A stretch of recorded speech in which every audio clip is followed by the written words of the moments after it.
भाई मैं किसी का गुरु नहीं, ना मेरे को कोई गुरु बनाना है, ठीक है।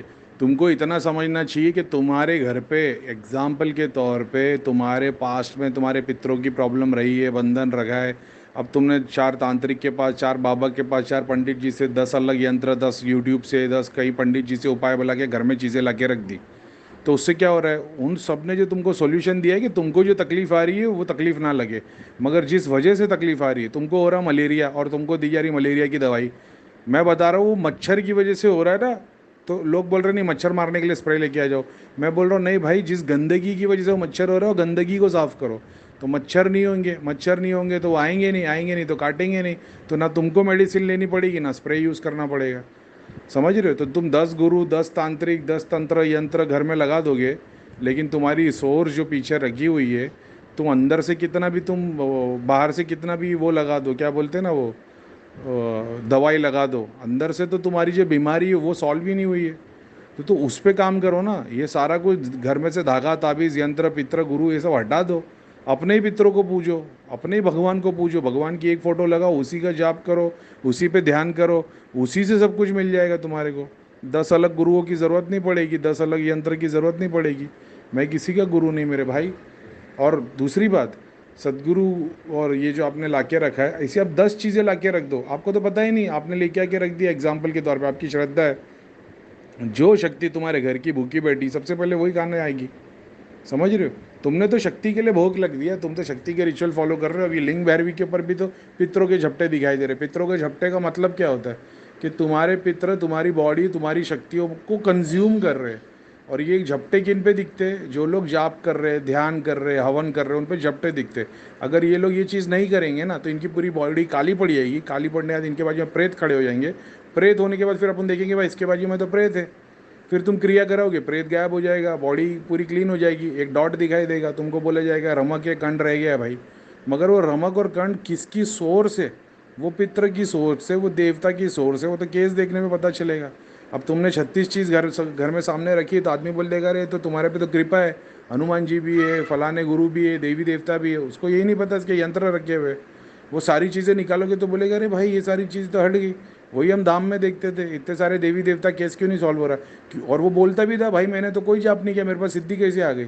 घर में कुछ चीज़ें रखी होती, एंसेस्टर के पास से चीज़ें आ जाती है, एंसेस्टर की सिद्धियों में से। तो तो उनको पता है भाई ये जाप ध्यान कर रहा है, हमारा पूरा नहीं कर रहा, तो वो क्या करेंगे, वो तुम्हारे पास वो सिद्धि भेज देंगे जिससे तुमको मटेरियल बेनिफिट मिले।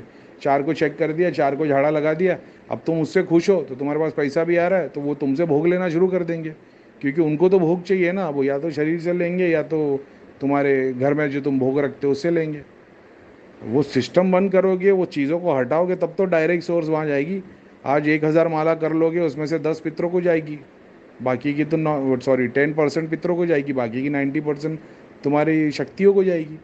इससे बेटर है कि उसी को हटा दो और फिर डायरेक्ट पूरा का पूरा तुम्हारे जितने जाप हवन कर सब करते हो, सब भगवान और देवता और तुम्हारे एंसेस्टर, तुम्हारे स्पिरिचुअल गाइड, तुम्हारे फैमिली के स्पिरिचुअल गाइड, तुम्हारे कुल के देवता, इष्ट देवता, भगवान, उनको सारी शक्तियाँ जाएगी। ना कि तुम्हारे वाले को 10% मिल रहा है और बाकी के 90% तो दूसरों के जा रहा है। जब भी तो वो उतने और पावरफुल होते जाते और आप लोगों की उन्नति होती नहीं है। अभी जैसे ये सिस्टम बंद करेंगे ना, घर में एक भगवान की फ़ोटो है, उसके अलावा और कुछ भी नहीं है, तो 99% जितनी तामसिक सिद्धि शक्ति प्रेत है, जो प्रेत से ज़्यादा परेशान करते, वो ऐसे ही घर छोड़ देंगे। क्योंकि उनको खाना तो मिलने वाला है नहीं।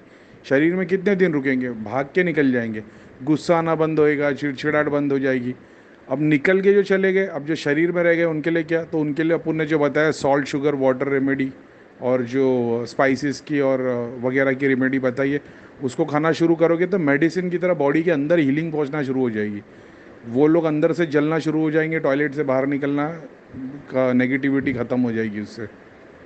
उसके बाद जो बचेगा, फिर तुम लोगों को मैं बताता हूँ कि महीने में 1-2 बार अमावस पूर्णिमा में हवन कर लिया करो, अपने रिचुअल्स को फॉलो करो। तो पितरों को शांति कैसे मिलेगी? पुराण पढ़ने से। विष्णु पुराण, शिव पुराण, वही चीज़ एकदम शुरुआत में बता दी थी। घर में औरतों को शक्ति कैसे मिलेगी, उनके लिए स्पेसिफिक मंत्र बता दिया, गायत्री मंत्र करो, इस मंत्र को करो। बेटे के लिए बताए कि बोले इसको, अब मेरे को पता है पापा को बोले कि बच्चे को बुरी आदत इसके लिए जैसे आपको किसी टाइम पे तकलीफ आ गई वैसी बेटे पर आई है, आपने अपना केस सॉल्व नहीं किया बेटे पर आई। आज बेटा अपना केस सॉल्व नहीं करेगा तो उसकी शादी उसके बच्चों में आएगा, पीढ़ी दर पीढ़ी पीढ़ी चलता रहेगा जब तक प्रॉब्लम सॉल्व नहीं होगी। तो सॉल्व के लिए अपन ने सॉल्यूशन बताया, भोग मत चढ़ाओ, धागा ताबीज़ यंत्र मत रखो, भगवान की एक फ़ोटो रखो, उसी के नियम को फॉलो करो। मटेरियल बेनिफिट, स्पिरिचुअल बेनिफिट, हवन ध्यान सब उसी से ऑलरेडी बता दिया है। तो 10 अलग पंडित को बुला के 10 अलग मूर्तियों की तांत्रिक की पूजा नहीं करानी पड़ेगी। मेरे पास में इतने सारे लोग हैं, अभी भी आपसे बात करते वक्त मैं किसी से बात कर रहा हूँ, रेकी ग्रैंड मास्टर है, 250 से 300 लोग होंगे मेरे पास रेकी के ग्रैंड मास्टर, तांत्रिक लोग यूट्यूब पे 50,000 1 लाख के सब्सक्राइबर लेके बैठे हुए तांत्रिक लोग। उनके घर पे 8 अलग यंत्र, 8 अलग देवी देवता के स्थान दे के चीज़ें रखी हुई है। उनको भी कभी कभी ज़रूरत पड़ती है, मेरे को मैसेज डाल देते करीम भाई कि भाई ये ज़रा कुछ देख लेना, कुछ गड़बड़ आ गई है क्या। मैं बताता था ये वाली शक्ति डोमिनेट कमज़ोर पड़ गई, इसके लिए हवन करवाओ। तो एक ही माता, दुर्गा माता की, एक सरस्वती माता की, पिशाचिनी की, उनके घर पे 4 मूर्ति रखी, चारों के अलग हवन होते, चारों के अलग विधि विधान होते, मगर उनका काम अलग है। वो तांत्रिक लेवल का काम करते, दुनिया के लिए काम करते, तो उनको उसकी ज़रूरत पड़ती है। ऐसा है, आप लोग को उसकी ज़रूरत नहीं है। इसके लिए मैं बोलता हूँ रिचुअल्स को फॉलो करो, या तो निकाल दो, निकाल दोगे तो आसान पड़ जाएगा। मेरे घर पे कोई धागा ताबीज़ यंत्र फोटो कुछ भी नहीं है, दुनिया का काम कर रहा हूँ मैं, कोई डेली हवन नहीं करता मैं। 2 अगरबत्ती जलाता हूँ, हज़ारों लोग बैठे होते, शक्तिपात कुंडलिनी दृष्टि नेगेटिविटी क्लास सब होना शुरू हो जाता है। ये तो होगा ही ना। भोग चढ़ाना बंद करो, 90% प्रॉब्लम ऐसी ही सॉल्व हो जाती है। बचे 10% के लिए अपन देखते हैं, अब ये करना शुरू कर दो, है ना। तो आपके मम्मी के लिए, आपके लिए मैंने बता दिया, ये मंत्र का उच्चारण करो, डैडी को बोल दिया विष्णु पुराण पढ़ो, ये सब पढ़ो, पितरों को मुक्ति मिलना शुरू हो जाएगी, वाइट से गोल्डन हो जाएंगे। उसके बाद में आपके भाई के लिए मैं बताया मैंने, इला आगे जाके काम करेगा, समझ रहे हो। मंत्र जाप करेगा, उसके दिमाग में ऐसा है मेरे को सिद्धि चाहिए, शक्ति चाहिए, मटेरियल बेनिफिट मिले, इसके लिए मैंने बोला तुम वो सुनना शुरू कर दो, ललिता सहस्रनामा, उससे तुम्हारे सारे चक्र एक्टिव हो जाएंगे।